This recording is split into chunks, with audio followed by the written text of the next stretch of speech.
This is the realest show out. You did the opposite of what I think most people do.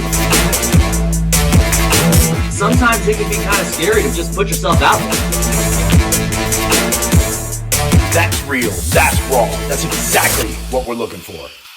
We look forward to connecting with you guys on all of our social media platforms. The way to support us is to like and comment on all your favorite episodes. And please don't forget to subscribe and turn on your notifications for the next Gut Check Uncut. What's up, guys? Todd Spelcher here. I got B-Bisc in the house. What's going on? Man, Gut Check has a pretty amazing guest today. This is one of the most powerful women that I've seen online. What do you think? Dude, I was cracking up when I was watching your content, Adriana. It was hilarious. Dude, I mean, it's super funny, but let's talk a little bit about Adriana, right? She's a life coach based out of Toronto, Canada. She empowers clients to heal from narcissistic abuse, emotional and mental abuse, toxic family dynamics, and the emotional, mental, and physical pain associated with them. She's got a bachelor's degree in environmental and health studies, mind, body, and fitness certified coach, professional life coach, also certified, and stress management coach certified. Podcast that she has is called The Shift Show, which amazing we're going to see real quick like how good of closers we are, because I think we'd be amazing guests on that show. But let's welcome Miss Adriana, and am I saying it right, Bucci? Yes. Love that. The double C got me. So welcome to the show. Thank you so much for joining us. Thanks so much for having me. Yeah. Absolutely. So tell us a little bit about yourself. I mean, I know you have a podcast. I know you have amazing things. The list could have gone on forever, by the way. We just kind of summarized it. And I know during podcasts, as you introduce people, you sit back and you go, man, I've done all that shit. You're like, it sounds really cool. But you've done so much more. So tell us a little about Adriana and why you got into what you're doing now. Yeah, so it is such a long story, but I will try to Coles note it as best as I can. So basically, chronic pain is what brought me here to literally being a coach in general. So I basically had chronic pain from 2015 to 2019. It started with getting my wisdom teeth taken out. It was just supposed to be a routine thing. And then, 4 years later, it was a complete nightmare shit show of my life. And I hit rock bottom in my pain. I ended up with TMJ dysfunction, neck pain. I had carpal tunnel syndrome. I had one surgery on one hand. It was an absolute nightmare. And with my jaw, they were trying to fix it and realign it because apparently the size was wrong or whatever. So when that was happening, I got shingles in my mouth. And that was the worst pain of my life. Wow. Imagine, shingles. And then the pain of your jaw moving around because you have this stupid treatment in there. So I pretty much hit rock bottom at that point. And by January 2019, I ended up with something that's called trigeminal neuralgia. And that's just the nerve that branches off into three parts of your face. It's responsible for you feeling your face. And when people have trigeminal neuralgia, it just means that nerve's inflamed because that's the nerve that was affected by the shingles. Also nicknamed the suicide disease because that is how painful it is. So I was 30 years old at the time, and I reached the conclusion that I don't want to see my 40th birthday because if this is how much pain I'm in now, I don't want to know what aging is going to feel like. So yeah, I basically was pretty hopeless. And then I stumbled upon something called the mind-body connection. And it was completely by fluke. It was a Facebook ad or something like that for this app called Curable. And it was all about the mind-body connection and healing yourself from chronic pain. And the whole theory behind it is that physical chronic pain that lasts for more than 6 months, you've gone to the doctor, they've checked you out, you're not dying of anything, is linked to repressed emotions from childhood trauma. And yeah, I decided to be a coach right as soon as I was pain-free. It took me 4 months of doing the inner work. And I started my Instagram page. And then the more I started talking about narcissistic abuse and all that kind of stuff, I realized how much more that was resonating than just the chronic pain stuff. So I kind of switched over into narcissistic abuse recovery because the majority of narcissistic abuse survivors have some form of chronic pain anyways. Yeah, that's crazy. I mean, that's one thing that got me listen, we have a media team that will go through and kind of search, I guess you could say interesting and really, really powerful people to have on the show. We've had some really big names. We've had some people that are just awesome people that aren't as big names, but have a great message. The narcissism is what really, when she showed me, I was like, dude, that's amazing because I don't think a lot of people actually know what it is and how they're being affected by the things people say to them, whether it's physical, whether it's verbal abuse, whatever it may be. But there's a lot of narcissistic tendencies that I think we all have, and we say things and we're like, shit, that's not narcissism, but it is, right? So I love the topic. And so you help people understand what narcissism is and how it's affecting their lives. Help me with that.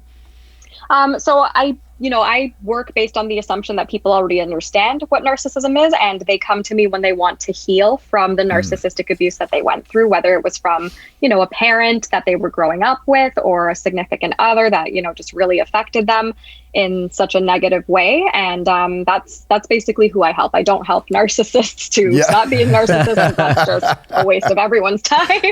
Well, they're narcissists for a reason, right? Exactly. So where's the connection? Did you go through some things in your own personal life that was able to kind of connect you to that? What's that story? Totally. So I was actually raised by a narcissistic mother. So that was fun. And yeah, that's basically where like my childhood trauma stemmed from, which is what was causing me to repress my emotions to begin with and caused all that pain. I also dated more narcissists than I'm proud to admit.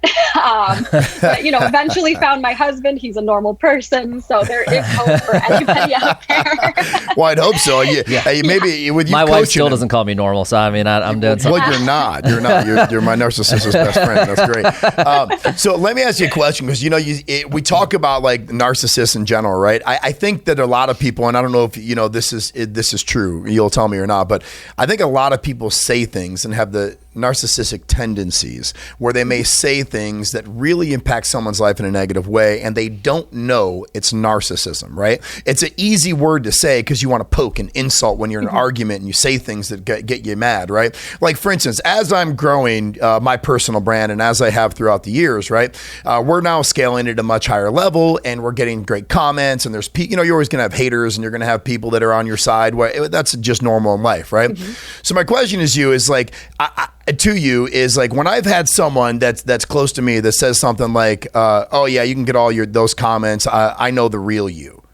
What are they saying? Is that narcissism when they're like talking negative about the comments and stuff that you're getting, or they're talking down about you, or they're just saying that because they don't know the real you, you're not going to go anywhere and blah, blah, blah. Is that just insulting, or is that narcissism? I mean, it really depends on your relationship with that person, right? Because like everybody has narcissistic traits, and we're all capable of saying something that would sound like narcissistic or whatever. But it's important to understand that there's a complete difference between just normal people who have traits, every human has traits, versus an actual full-blown narcissistic abuser. So with a narcissistic abuser, there's a pattern. There's the love bomb, devalue, discard cycle, and there's an intention as well behind it. So when a narcissist is communicating with you, their intention is to get a rise out of you. They want to get that narcissistic supply. That's like your energy, your reaction, you lashing out emotionally. They want to piss you off. They want to piss you off. Exactly. Their 100%. goal is to piss you off, right? Exactly. It's because, a lot of, that's what happens. And, there are some people like myself and Brandon, there are some people that are just, we feel almost unfazed because we know that there are narcissists out there that do that. Me personally, I use that as fuel. When somebody says you can't do anything, or they're trying to get a rise out of me and say it can't be done, I'm like, you know what? Fuck you. I'm going to do it anyways, right? So I use that. But there are some people out there that go, damn, are they right? Right. And I'm guessing those are the type of people that you help, because if people take what these people are saying and they're just poking and prodding and they know how to push your buttons, it happens probably, and I'm guessing here again, but more in relationships than anything, right? Where someone wants to be right, the other one doesn't. And then all of a sudden they know exactly how to push your buttons. So they're like, hey, I know what to say that's going to piss Todd off. I know what to say it's going to piss Brandon off. So I'm going to say that, because now they're going to get really mad, and that's really going to hurt them. Is that a narcissist? Exactly. Yeah. 100%. And they get a little kick out of seeing you get pissed off and seeing you run around in circles. And then they use it as an opportunity to throw it back in your face and say, oh, well, you're crazy. Look at how you're acting. So I'm curious, like, do me a favor. And I want to just take a step back. Define narcissism for me, because, I may, in my ignorant brain, I may go, well, it's just somebody that is self-centered and all they care about themselves. That's all they care about. But I don't know if it's that simple of a definition. Can you define it for me so I understand kind of where you're coming from?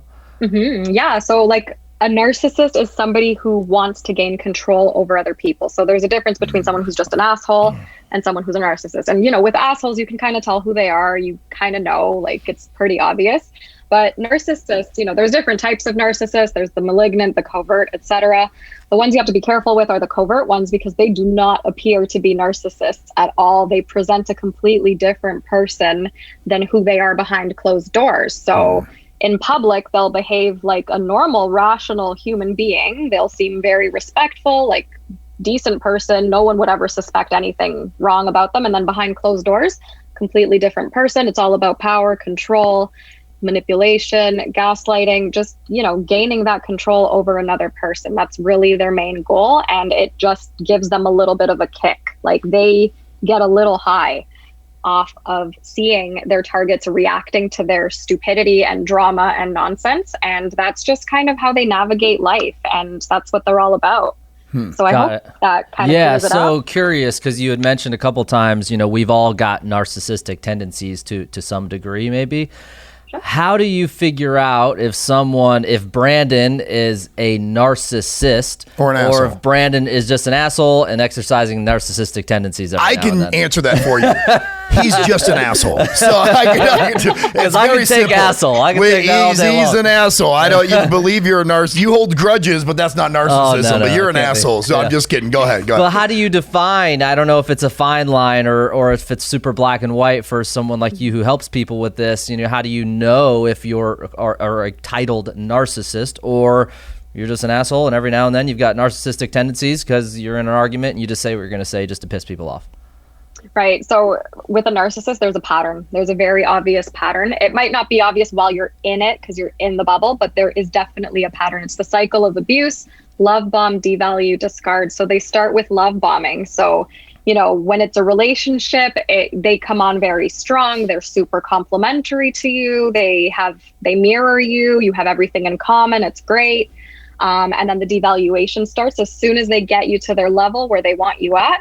That's when they start to devalue. So that's when the little digs start to come in. That's when, they start gaslighting you and having you question your reality and saying like, oh, well, we never talked about that at the beginning of the relationship. We don't have the same movie in common. It'll be like really stupid, petty little things, but like they do add up and things are slowly starting to stop making sense.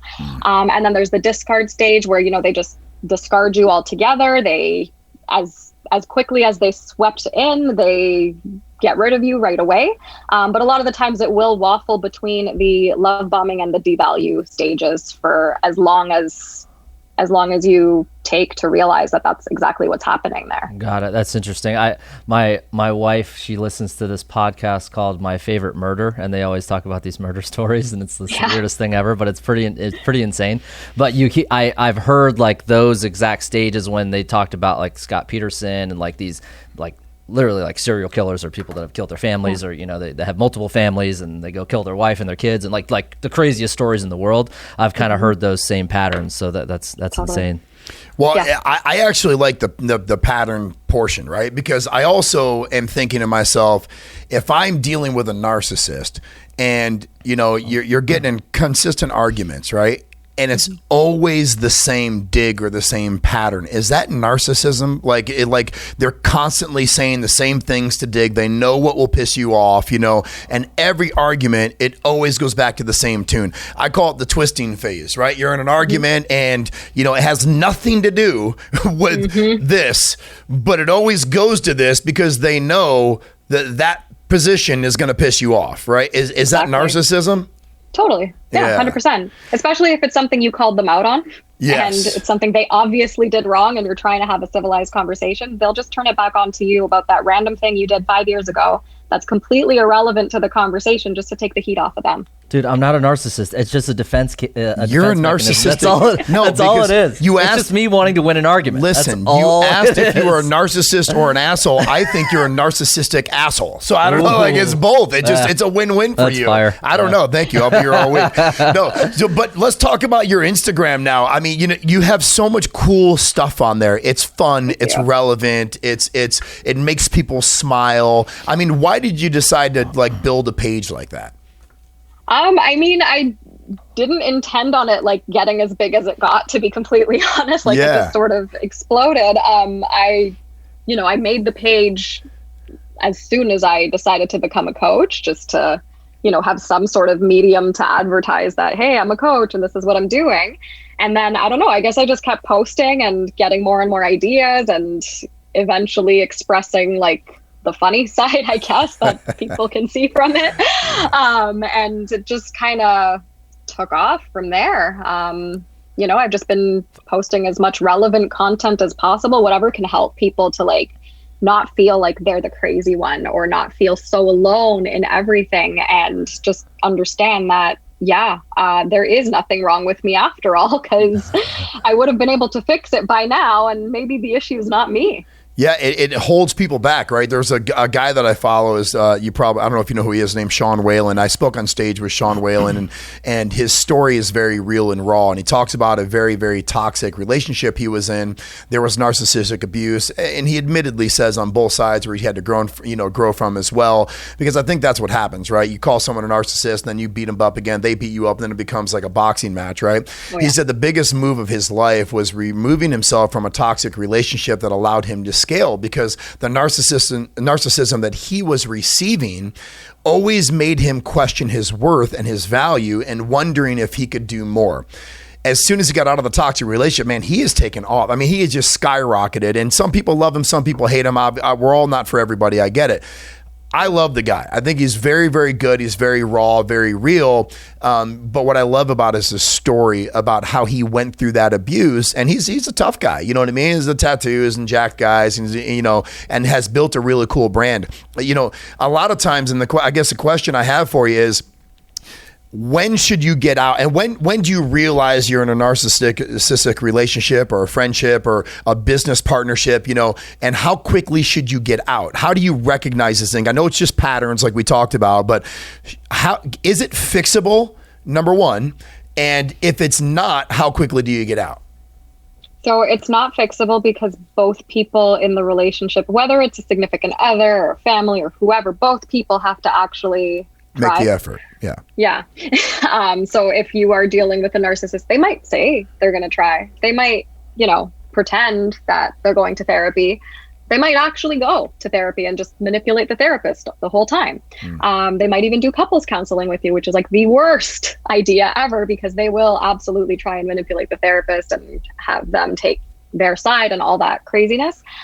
So, as soon as you realize that you are dealing with a narcissist, like, do whatever amount of research you need to do to really make sure you get it, that this is what's happening and you're not going crazy and you're not just seeing a pattern because you think you want to see it. It's actually happening.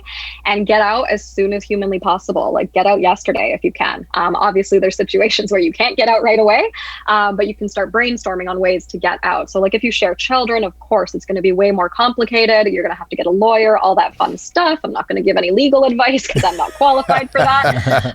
But that's definitely, the avenue you'd have to take. But then there's the financial abuse aspect as well of narcissistic abuse. So for myself, I could not get out of my mom's house that quickly because she basically put me into debt, and, forced me to pay like rent and all this craziness. She had all this control over like money and all that kind of stuff. So I had to basically take on more debt in order to get out. So, it was totally worth it. So, I mean, it can feel very scary when you are confronted with a situation like that, because it's like, okay, well, how am I going to survive? So, just brainstorm, do what you can, see if there's like resources around that you can use. But, if it's just somebody that you're dating and you don't share kids and you don't even live together or anything like that, like, just cut and run, get out of there. Don't waste one more minute of your time, because it's not going to end well. And, you're welcome to waste the time and go through another round and cycle of abuse if you really need to prove it to yourself. But I don't recommend that. That would be a 0 out of 10 for sure. So yeah, just get out as soon as possible.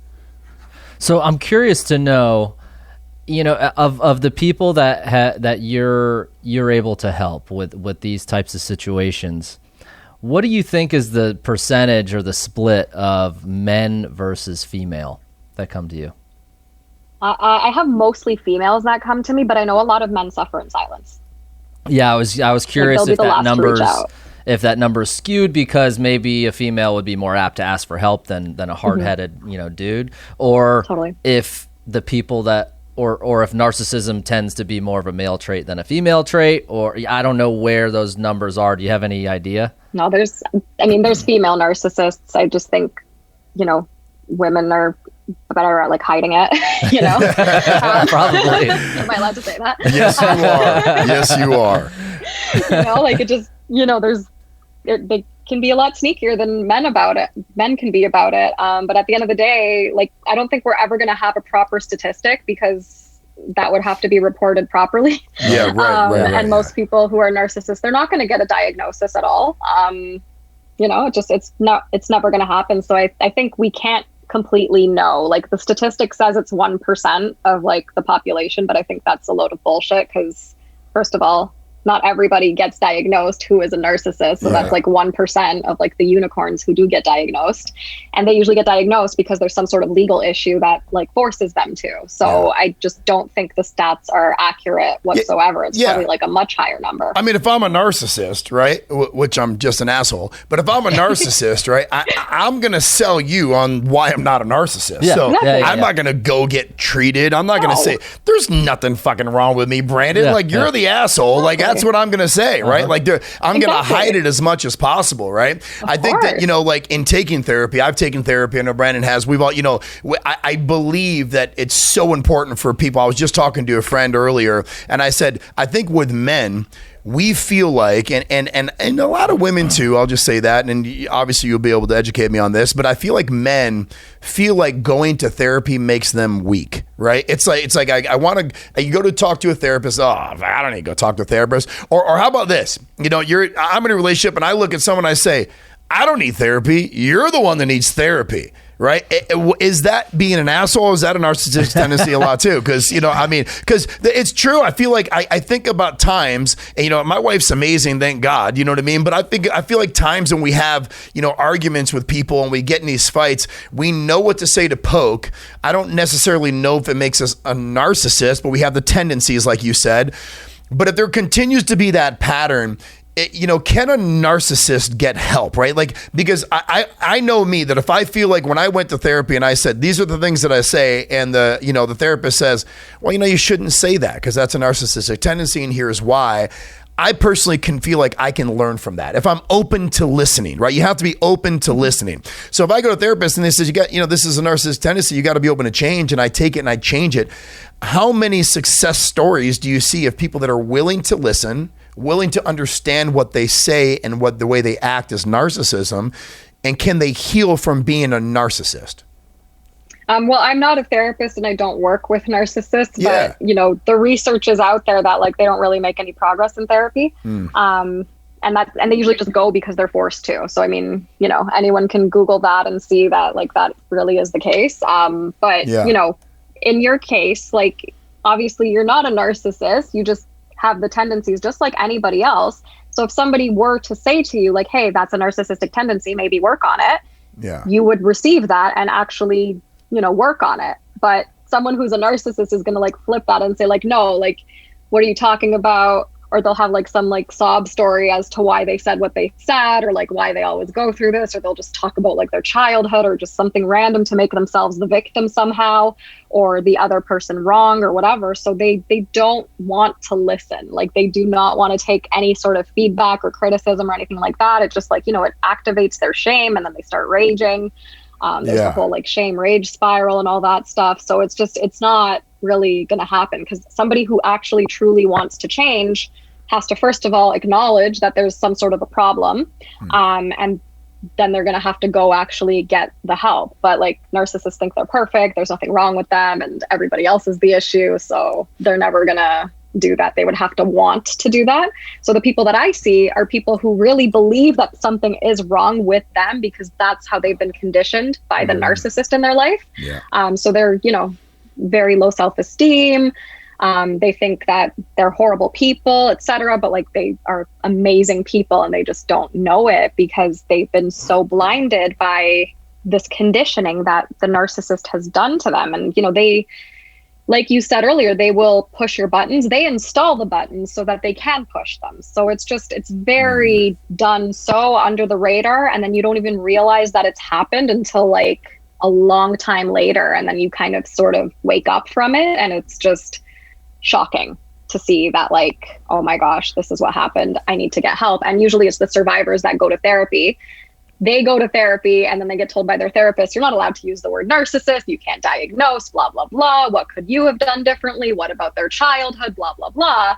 And then that's super invalidating for survivors too. And then they get no tools to do any healing. I mean, of course, there's like the unicorn therapists who do that. But you know, a lot of the healing for survivors of narcissistic abuse does end up happening from coaching.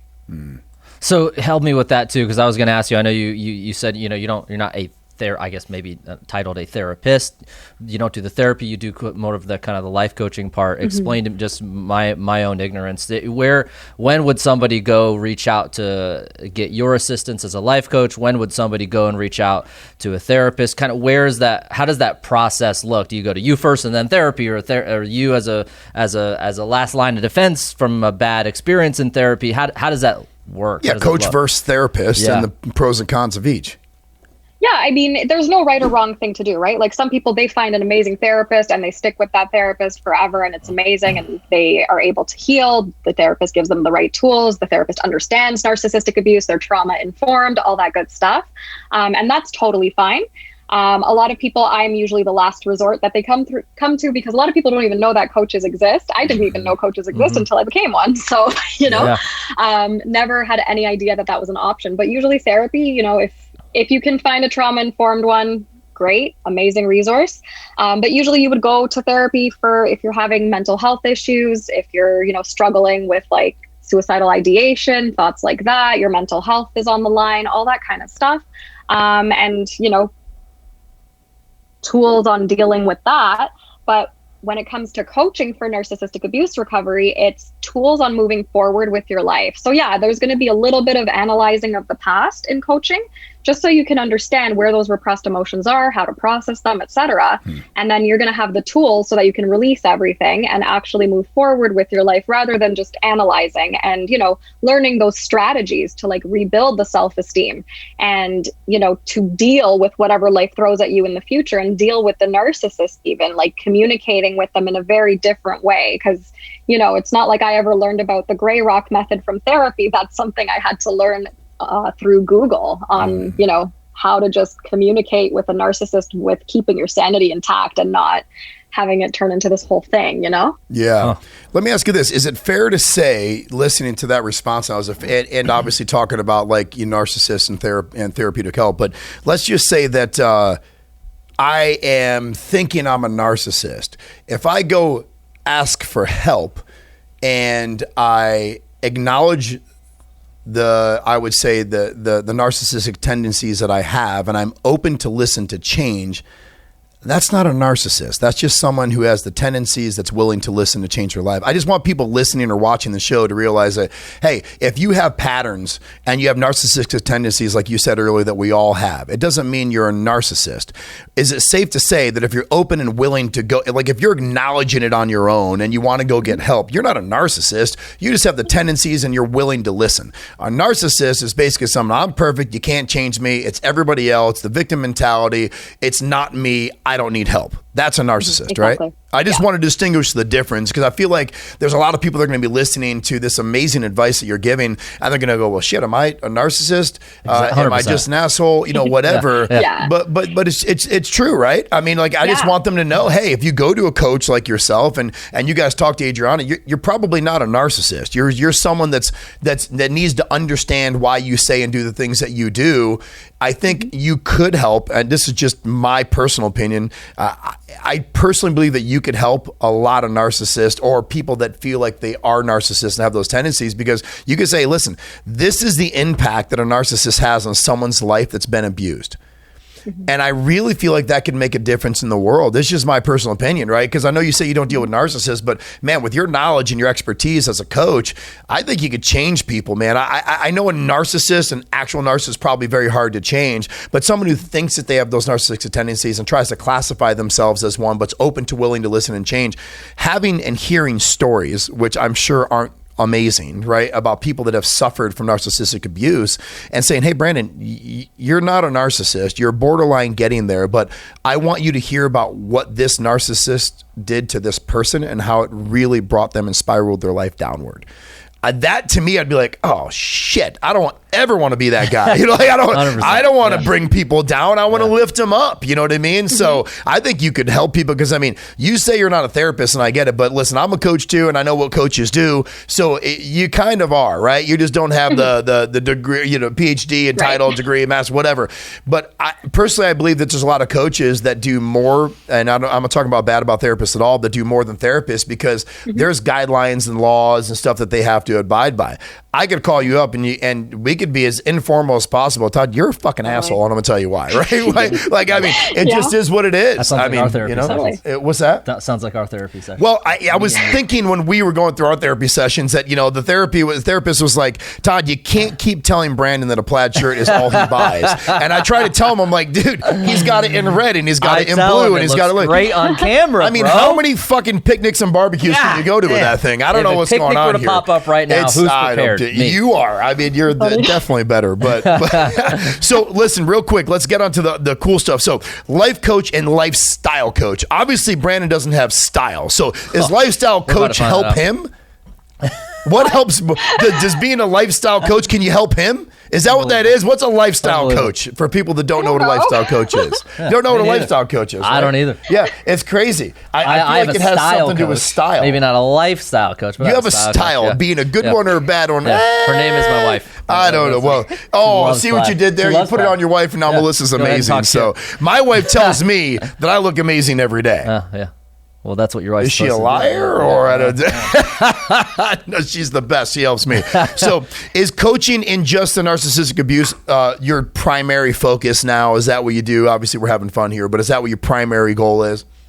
Yeah, narcissistic abuse recovery. So just recovering from the abuse. And just to piggyback off of the point you made before about, like, you know, if I think I'm a narcissist and I come to you, I have so many people that come to me because they think they're narcissists. Mm-hmm. If you even have the ability to question yourself, am I the narcissist? You're not. And chances are you probably went through narcissistic abuse yourself and you just learned the traits because that's who you were raised by. And that's how you learned to be in the world. But your intention was never to harm anybody. So yeah, absolutely. Those people can be helped. And yeah, definitely coaching on recovering from this type of abuse is absolutely important because even though most of us do have traits, the healing will actually help you to heal from those traits as well. But some of the traits are necessary, right? Sometimes you really have to stand up for yourself and all that kind of stuff. So, you know, it's not like it's a bad thing. It's important for survival to have these traits. But at the same time, it's important not to use these traits to try and control people. So, yeah. Yeah, that's pretty cool. I was checking out your website, which is really good, by the way. I saw something on there called Boundary Boot Camp. Is that something you're doing or gonna do? Do? What is that? Yeah, so I do it like 4 times a year now. So I started it this spring. We had 3 rounds go, so I decided I'm doing it every season. So it's coming back in the summer, either July or August, probably closer to August. It's a 4-week boot camp and it's done in a group setting. And it's basically you learn about how to set and keep boundaries with narcissistic people because it's very different from setting and keeping boundaries with healthy people because they just, you know, they accept your boundary. They're cool with it. They understand it makes your relationship stronger. But when you're dealing with a narcissist, completely different ballgame. And, you know, sometimes the boundaries have to be a little bit more extreme, like low contact or no contact and sticking to that, which is super difficult. So yeah, that's something that I do 4 times a year.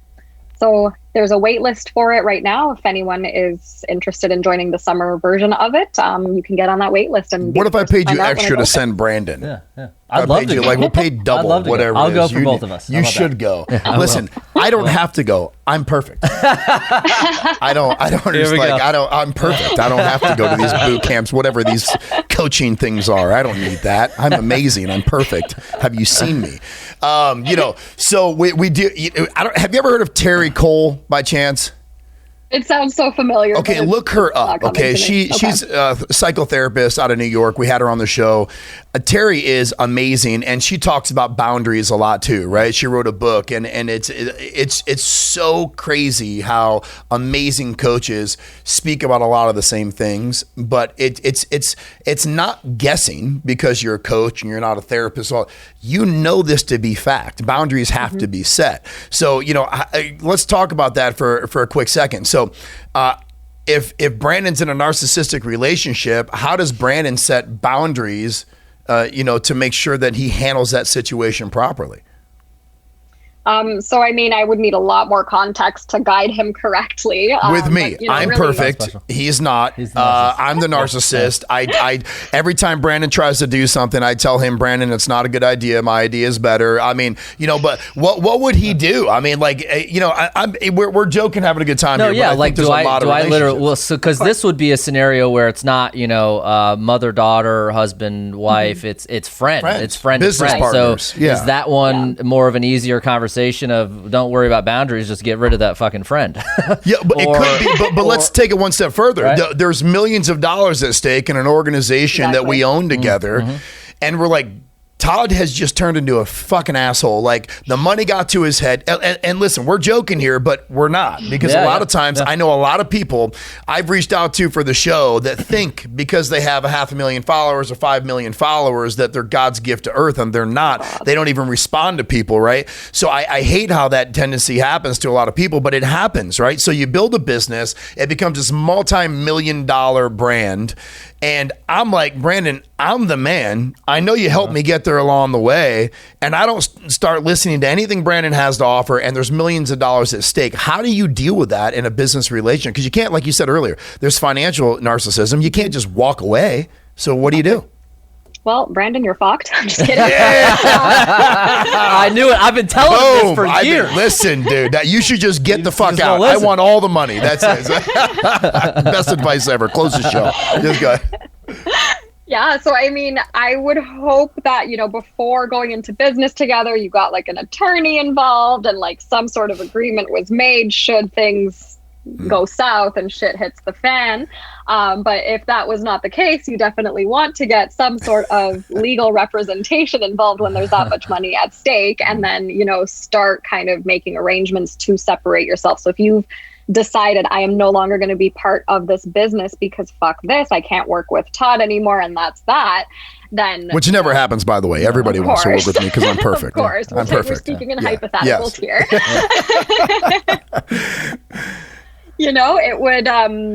It would definitely be, it would be hard. It would not be a very easy thing to accomplish. So a lot of it is emotional work to being okay with how Todd would react to you saying, I don't want to be part of this business anymore. And like kind of, crossing your T's and dotting your I's before even having that conversation, so that, you're presenting the facts and you've done enough inner work to know that he's probably going to lash out at you. He's probably going to threaten you with some sort of legal action or whatever.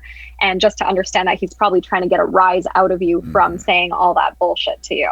So just taking whatever he says with a grain of salt. You could even again, not legal advice, but if it's helpful for something, I know it's not admissible in some places, but you could secretly record him if he does lose his shit and says like stupid crap or whatever, because then that could help you get like a bigger stake in the I do that when Brandon's drunk downtown. When Brandon's drunk and he goes out, I record it all. I just want to have ammo. Like, Brandon, don't say that because I will post this. We constantly record and take pictures of each other secretly anyways. Sounds weird, but it isn't. It's called ammunition. That's what it is. Yeah, so you're already one step ahead of the game. Ahead of Brandon again. God, I'm perfect. So here's the deal, right? Like and we'll end with this because we appreciate your time very, very much. But I would say in a business relationship, and just my opinion, that if Brandon was a narcissist, and all joking aside, I've done everything to try to help my business partner change, and asking for that, and we just know that your business partner is diagnosed as a narcissist, right? We know that. I don't think the money would be worth it to stay. For me anyways, right? Because they say money is the root of all evil. It's not. People say you're not, money won't make you happy. Yes, it will, right? Like we there are certain things that we know to be true. But I think if you evaluate life, my parents grew up with not a lot, right? And we grew up in very, very humble beginnings, but we were extremely happy. My mother and father gave everyone the most love, which I'm now hopefully admitting to my children in that same way. My wife gives as much, if not more love than I do. She's the best mother in the world, but that's life. Business, I don't think you can put a value on having to deal with someone that's a true narcissist. Mm-hmm. Well, yeah, I mean, you got to look at self-worth before money at that point. Mm-hmm. Wow, that's like one of the coolest things you've ever said. That was actually really good. I feel like a coach. I feel like we should use that as micro content. Gary Vee says we should use that as micro. No one wants me to coach them, I promise. Please go to Adriana before me. Yes, go to Adriana. Do not go to us. Do not go to me for coaching. Because Absolutely. you can't be perfect like me because I'm perfect. I can't help you there.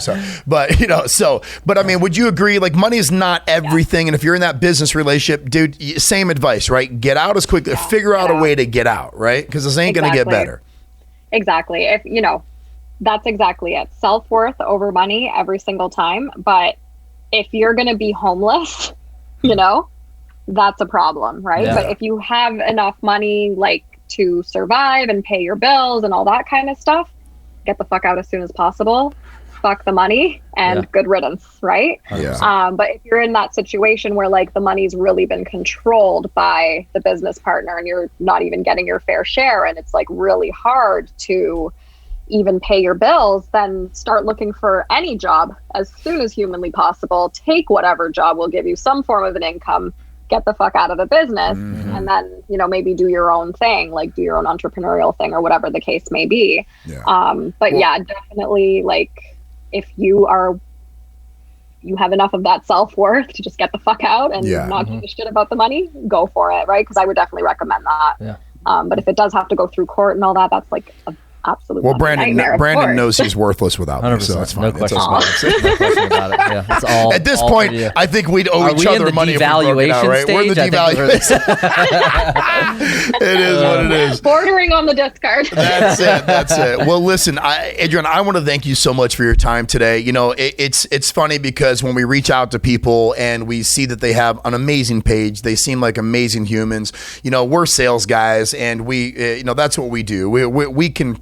Even though you shouldn't prejudge people, we kind of do. We're usually right on how people are as far as how good people. You're just an amazing person. I cannot thank you enough for being on. And what you do as a coach, I think, is one of the coolest things. And one of my favorite episodes yet, because we haven't spoken about narcissism. No, we haven't at all. I appreciate you letting us have the conversation in kind of a lighthearted, joking way. We don't mean it to discount the seriousness devalue or any of that. That's a good word. Thank you. But it's fun. We're trying to make it fun, but it's definitely something that I can imagine people are going through, and it's the worst thing in the world when they're in it, and they're glad. They should be glad to have people like you that can kind of help them out of it. So I appreciate the conversation and the sincerity. It's been awesome. I loved every second of it. Yeah, and I will tell you this. First of all, where can they find your boot camp? So on my website, letsgetyourshifttogether.com. They can also find it on my Instagram. I'm actually doing a group coaching program, a 12-week one. So that's exciting too. There's that option as well. Just check out my website, check out my Instagram, the link in my bio. Everything is there. You can apply or sign up to whichever one speaks to you whenever it is that you find that link.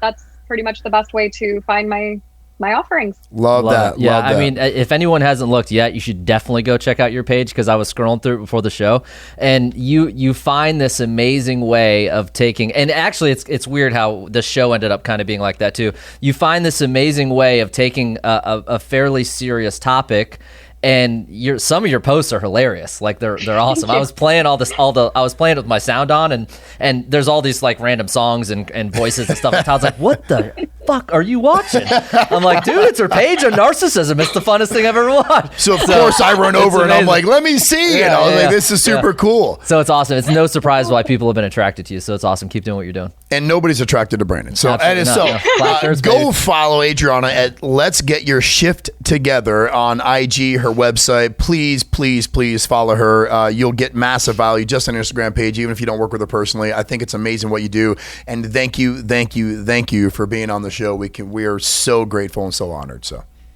Thank you so much for having me. I'm super grateful and honored, and thank you for all the kind words and giving me the opportunity to speak on your show. Absolutely. So Brandon and I have available like beginning of mid-August, and it's usually at 1 or noon, right? Right around there. What's Noon the best Eastern. time for us to be on your show? Oh, my podcast, I have not updated it in like a year. Would that be? I think it would be the remastered Relaunch. version if we got the relaunch. We would be the first The amazing title of the show guest is to relaunch Asshole it. or Narcissist. That's it. And then Brandon would be right under both narcissistic asshole. I think this is a great start to a show.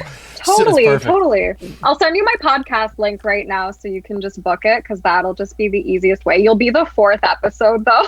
Listen. Really slacking. I'm going to tell you this. We have a huge amount of no one following us right now. So it's like I think it's like 184 right now. Yeah. Of them are my I family mean, members. but you've got a personal brand. So I want to say this before you get off, but I don't care if you have 1, 2, 4, our intention for Gut Check wasn't to earn, wasn't to make money. It was to give real good value from real people that like to give raw and authentic content to people who maybe can't afford to have you as a coach or deal with us in our business sense. We knew that if we just one life, it changed. I don't care if you have one episode 50 or not. We'll set it up. We will get you we will get you on the show, and I promise you this: no matter what, we want to be a part of it. So we closed you on having us on the show if you had 9 million episodes of this one, right? We did that, right? Oh, hell yeah. Yeah, we did that already. But let's do a relaunch. Think about it. I think we'd be the perfect I'm going to be person. relaunching it for sure. Yeah. Perfect. Awesome. I'm when you're definitely ready, gonna relaunch it. you let us know. I sent We'll you book the it. link. Love I that. sent you the link in the chat just now. Book it whenever, and then we'll record it. And then I don't know when I'm gonna relaunch the podcast, but I will. Yeah. This will be the 4th episode that's You going to should be like in the relaunch. get that back out there. People need to hear it. Quick question: did you say in the first 3 episodes that you're the first episode, the second, or the third episode? No. Then we should be number 1. I feel like we should be number 1. It's closed, right? I don't know. I think you just got closed again. It's weird, right? This podcast is going down. If you're going to launch anything, it should be with us. Yeah, there you go. Well, Adriana, thank you again so much for your time. It's been an absolute blast. Guys, go follow her. Let's get your shift together on all platforms. We are so grateful and thankful again. Awesome. Thank you so much. Bye. Bye-bye. I'll talk to you soon. I mean, dude, I know we're closing the show and talking again about the difference between a narcissist and an asshole. I think we have fully defined that you're a narcissistic asshole. There's no question. I mean, we just got professional diagnosis.